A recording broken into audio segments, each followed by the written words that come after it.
Como comunicadora álmica, vengo hoy a contaros que os podéis encontrar en una sesión. Incluso quiero contaros la primera vez que tuve una experiencia con una voz del otro lado. Lo he llamado comunicación y no canalización para su mayor entendimiento.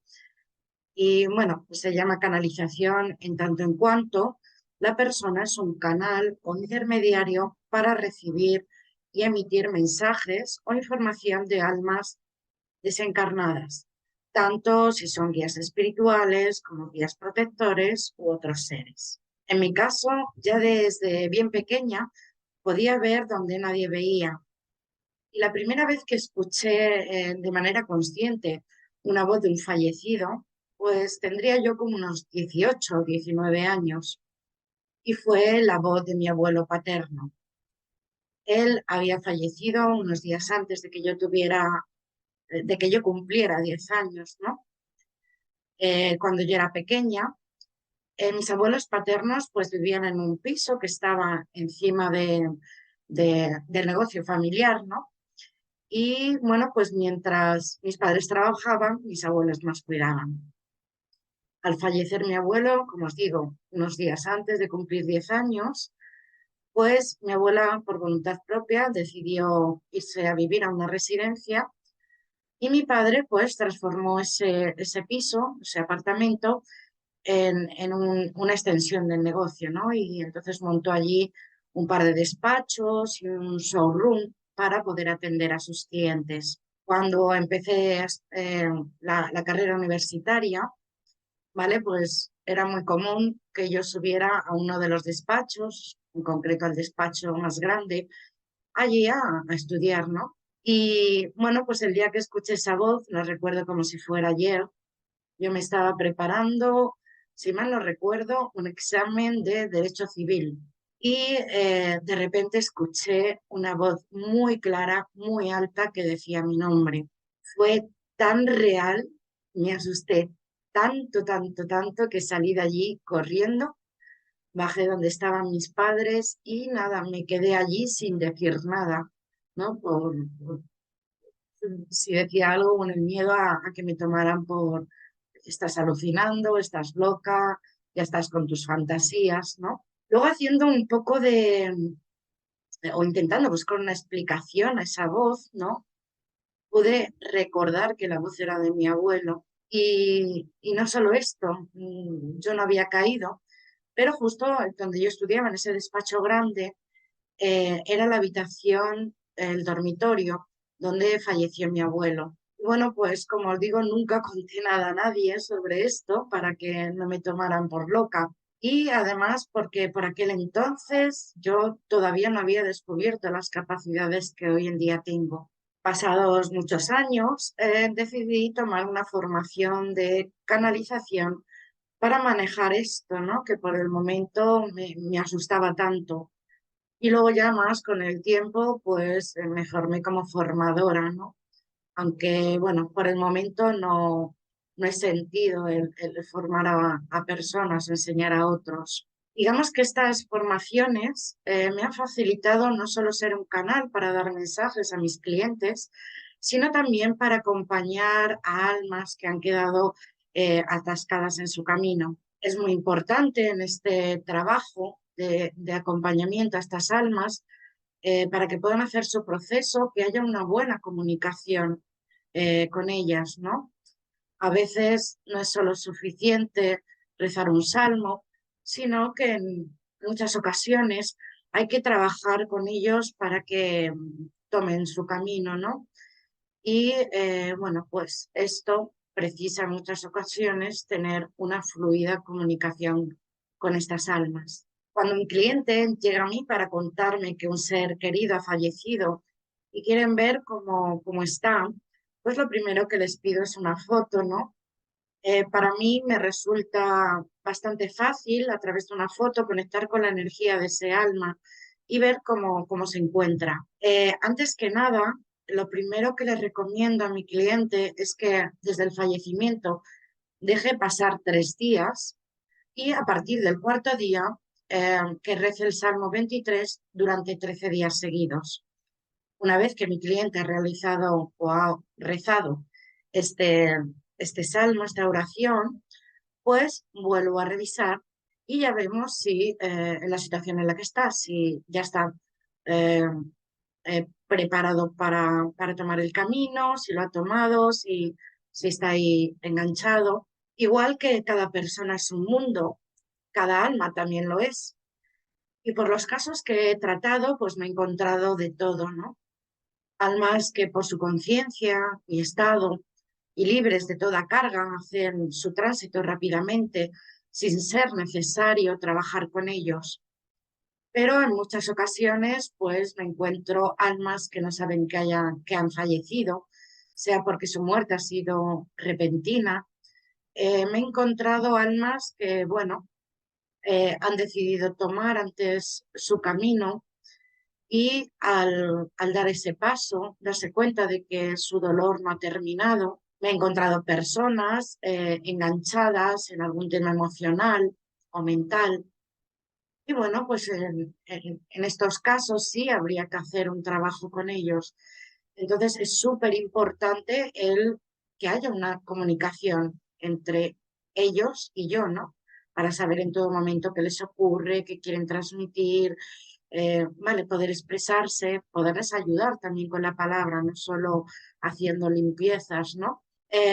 Si queréis saber un poquito más sobre este tema, en mi canal de YouTube tenéis una entrevista que me hicieron, me hizo una radio de México que se llama Go Radio sobre el acompañamiento de almas desencarnadas. Ahí tenéis mucha más información de el trabajo que realizo dependiendo de lo que me encuentro, ¿no? Y nada, pues una vez terminado el trabajo con ellos y si el cliente lo desea, pues se puede realizar una comunicación con ese ser querido, ¿no? Como un zanjar ya, una despedida, si se ha quedado algo pendiente, por decir, ¿no? La verdad que estas comunicaciones después del trabajo con estas almas son muy emotivas, llegando casi siempre a ser un bálsamo tanto para el cliente como para ese alma que está a punto de tomar su camino.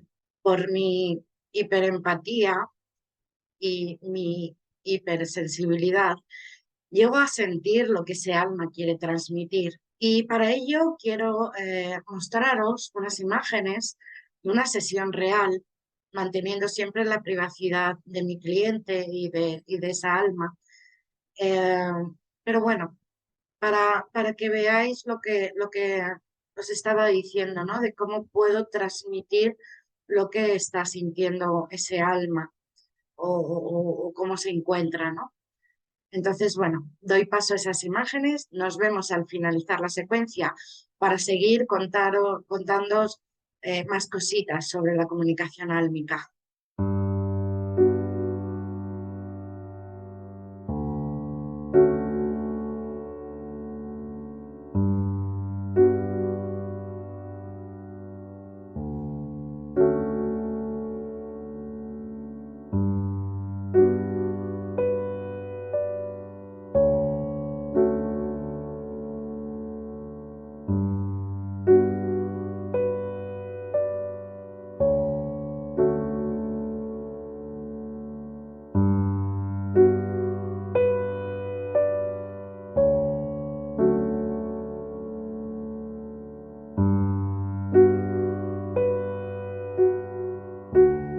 Bueno, pues como habréis podido ver en las imágenes, mis lágrimas son sus lágrimas, mis risas son sus risas, mis emociones y mi sentir son suyas, ¿no?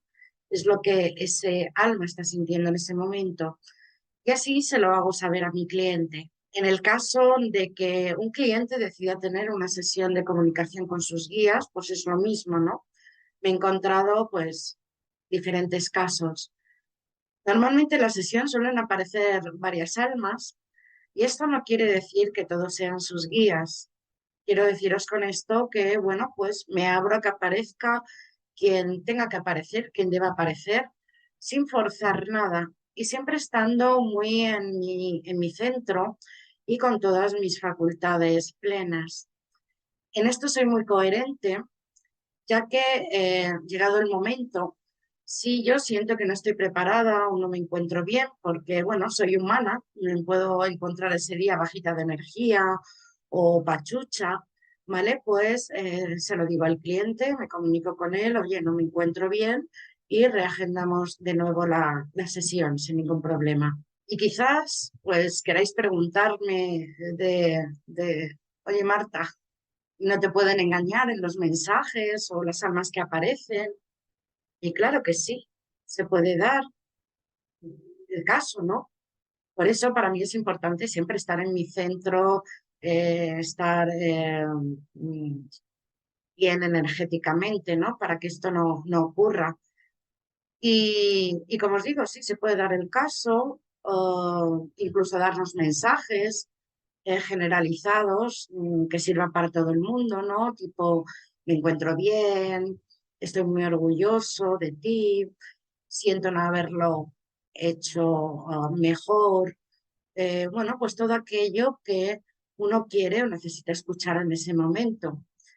Pero es muy curioso porque en las sesiones que yo realizo, y cuando conecto con ese alma, sobre todo si es de un familiar o si es de una persona cercana a mi cliente, pues me suelen mostrar imágenes del pasado, de la niñez, eh, pues de juguetes que le regalaron, de lugares que yo desconozco, ¿vale? De incluso apelativos o apodos, de cómo les llamaban posturas. Ayer, curiosamente, le decía a una cliente, yo no sé si esta persona ponía esta posición, ¿no? Y andaba con los pies de pato, que se llaman, ¿no? Con los pies abiertos, ¿no? Y me decía, sí, sí, ¿no? Entonces, bueno, como os digo, cosas que para mí no tienen sentido, pero que para el cliente sí, ¿no?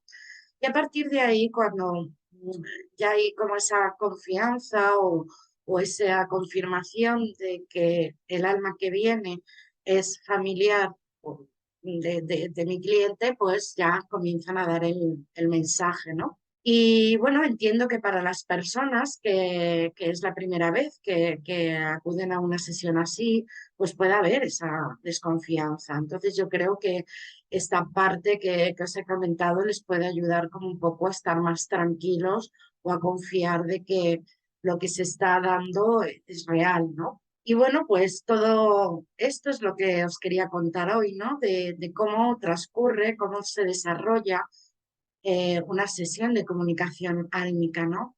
Una comunicación que es desde el alma para con el alma. Y bueno, aunque no lo he indicado en este vídeo, pero sí en el vídeo del acompañamiento a almas desencarnadas, pues esta comunicación se puede hacer de manera perdón, telepática, no terapéutica, telepática, es terapéutica, obvio, telepática, o con simbología, ¿no? Como os decía, me puede mostrar un juguete que para mí no significa nada y para el cliente sí, o esas galletas que hacía la abuela, ¿no? Me acuerdo de un cliente que decía, esas son las galletas que me hacía mi abuela, las que tú me estás diciendo con esa forma, o esos caramelos, ¿no? Entonces, bueno, puede ser simbólica, como digo, que para mí no tiene sentido o no significa nada, pero para el cliente sí. Así que, bueno, pues no mucho más. Si estás interesado o interesada en tener una sesión conmigo, en nada, escríbeme un correo a esta cuenta de correo personal que es marta.lagomartin@gmail.com. Si te ha gustado el vídeo, dale al dedito, like, y si consideras que a alguien de tu entorno le puede interesar, pues compártelo con ellos. Nada, agradeceros como siempre que me escuchéis y nos vemos pronto. Chao.